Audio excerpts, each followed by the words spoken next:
Sahabat Fresh Juice dimanapun Anda berada, sesaat lagi kita akan mendengarkan Fresh Juice Rabu 27 April 2022 bersama Dr. Robert Reverze dari Denpasar, Bali. Selamat mendengarkan.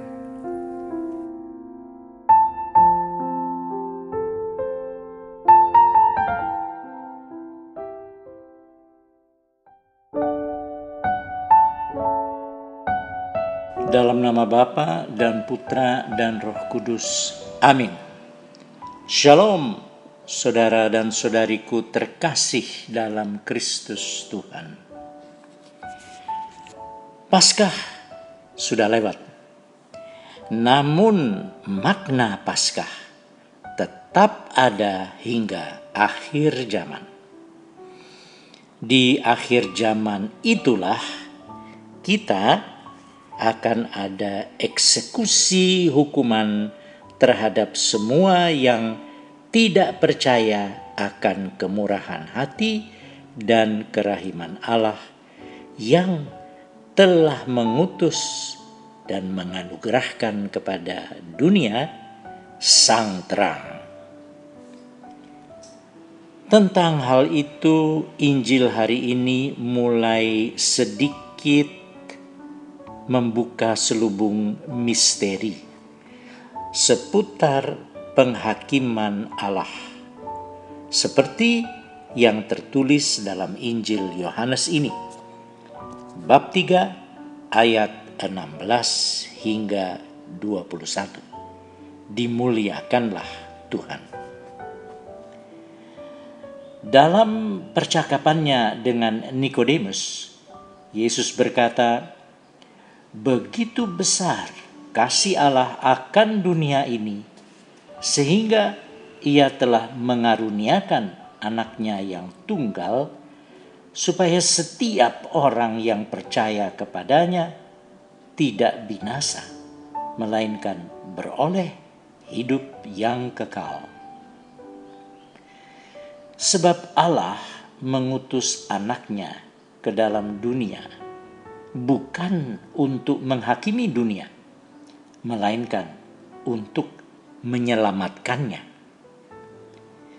Barang siapa percaya kepadanya, ia tidak akan dihukum.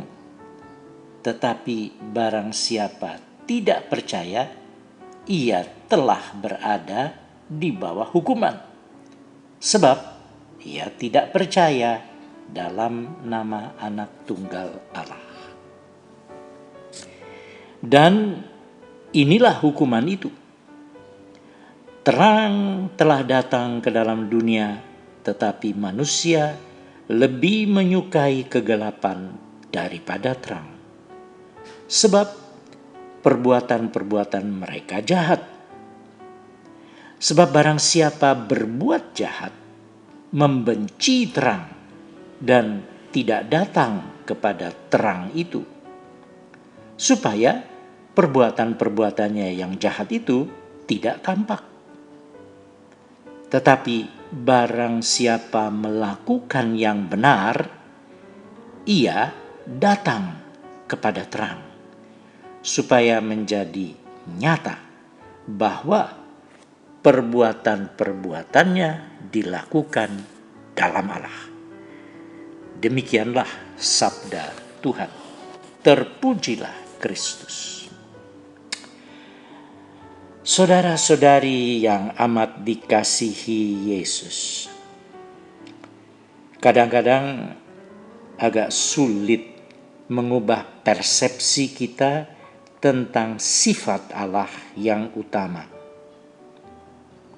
Banyak yang masih saja mungkin dipengaruhi oleh tulisan-tulisan dalam Kitab Perjanjian Lama yang kadangkala menggambarkan bahwa Allah itu bengis, cepat murka, gemar menghukum, dan keras. Namun dalam Perjanjian Baru dengan mantap dan konsisten, Yesus Kristus mulai menguak bagaimana Allah sebenarnya.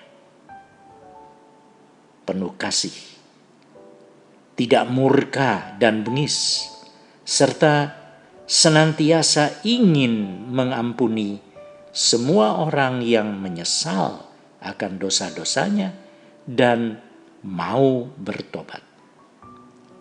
Namun Allah tetap adil.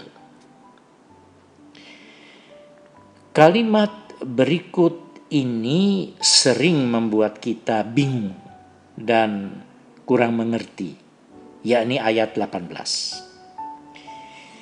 Barang siapa percaya kepadanya, ia tidak akan dihukum. Tetapi barang siapa tidak percaya, ia telah berada di bawah hukuman. Sebab ia tidak percaya dalam nama Anak Tunggal Allah. Mari kita dalami ayat ini. Di masyarakat, seringkali kita mendengar ada orang berkata begini, wah, saya divonis oleh dokter saya bahwa saya kena misalnya penyakit kencing manis, diabetes. Apakah betul bahwa ada dokter yang begitu hebat sehingga bisa memvonis orang terkena suatu penyakit tertentu? Kalau betul, maka itu aneh luar biasa, bukan? Dokter tidak pernah memvonis orang agar kena penyakit. Selama saya menjadi dokter, saya tidak pernah menghukum orang agar kena suatu penyakit. Dokter kan hanya memeriksa dengan ilmunya, lalu mendapatkan bukti-bukti bahwa pasiennya mengidap misalnya penyakit A atau penyakit B atau C, bukan? Lalu biasanya dokter itu akan memberi penjelasan tentang bagaimana pasien bisa sembuh dari penyakit itu. Pada umumnya, pasien yang telah didiagnosa mengidap suatu penyakit tertentu juga dinasehati dan diberitahu tentang cara-cara agar bisa sembuh. Misalnya dengan pola makan yang lebih baik, yang sehat, dengan memberikan obat-obatan, atau dengan memberikan suatu tindakan medis, misalnya operasi atau cuci darah dan lain sebagainya. Puji Tuhan, pada umumnya pasien lalu percaya kepada temuan dokter itu dan sanggup melakukan serta mengikuti anjuran dan nasihat dokter. Tapi tidak semua pasien begitu, bukan? Nah, baru sesudah ini ada vonis, yakni pasien mendapat kesembuhan.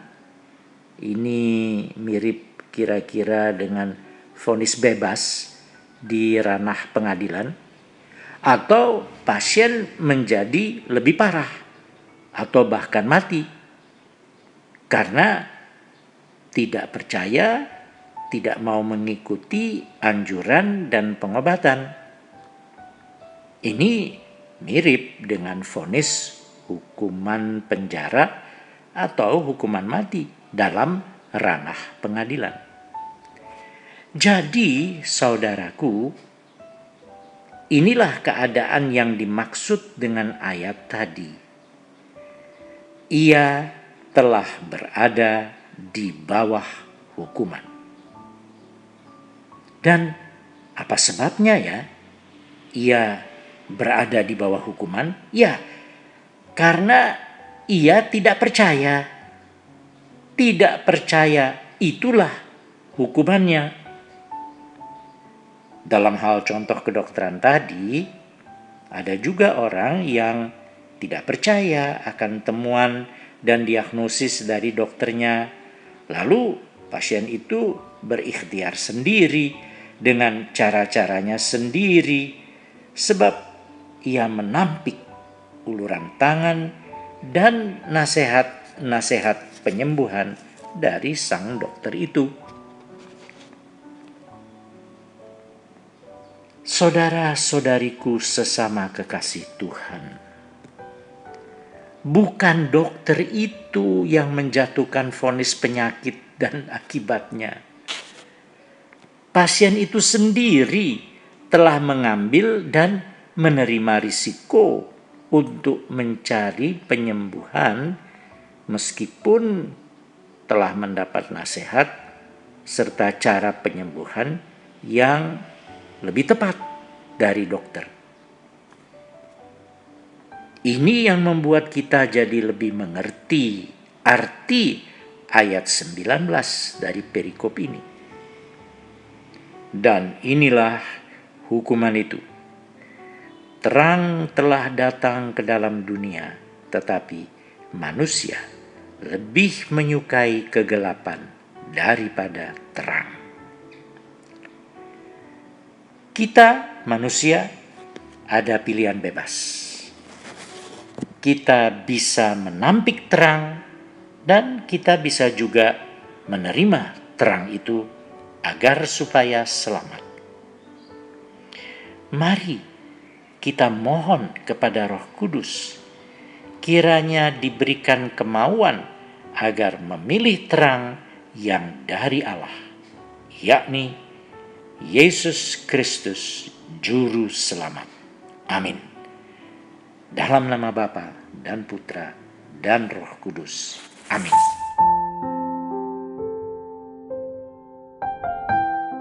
Sahabat Fresh Juice, kita baru saja mendengarkan Fresh Juice Rabu 27 April 2022. Terima kasih kepada Dr. Robert untuk renungannya pada hari ini. Sampai berjumpa kembali dalam Fresh Juice edisi selanjutnya. Jaga kesehatan dan salam Fresh Juice.